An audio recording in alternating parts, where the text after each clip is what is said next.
This is the Sony Z15LN, and I don't think they really like me taking this apart. And I don't think my Sony really likes being taken apart. Anyways, I hope this fan is much better than the last one, because the last one sucked. Anyways,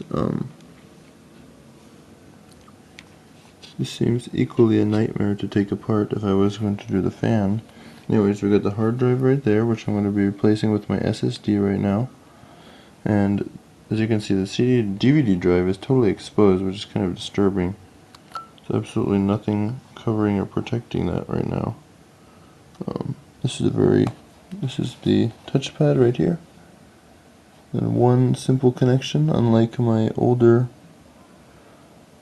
US. It says US right there. Interesting. Anyways, okay, so we got this.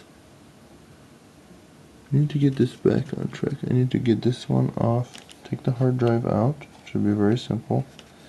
Now that I've done all this stuff. The code chip for the memory reader, SD reader. Speakers about the same place as last generation C-series, which I have.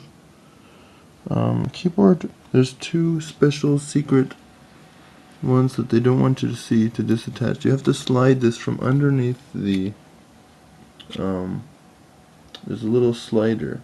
Anyways, you open it from underneath, you slide it, let's see, forward. See?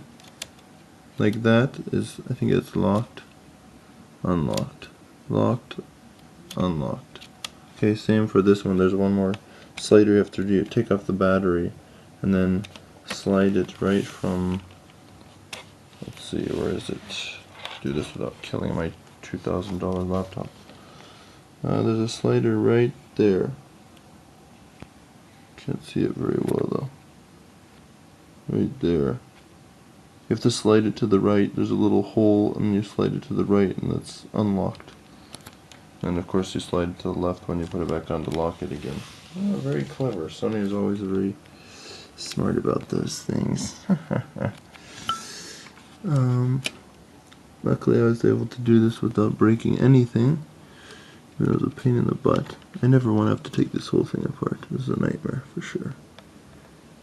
Okay, so basically that's unlocked and locked. And locked. Okay, that's what I assume. Yep. Okay, so that's about it. I'm going to install the SSD now and see how it goes. Bye. See ya.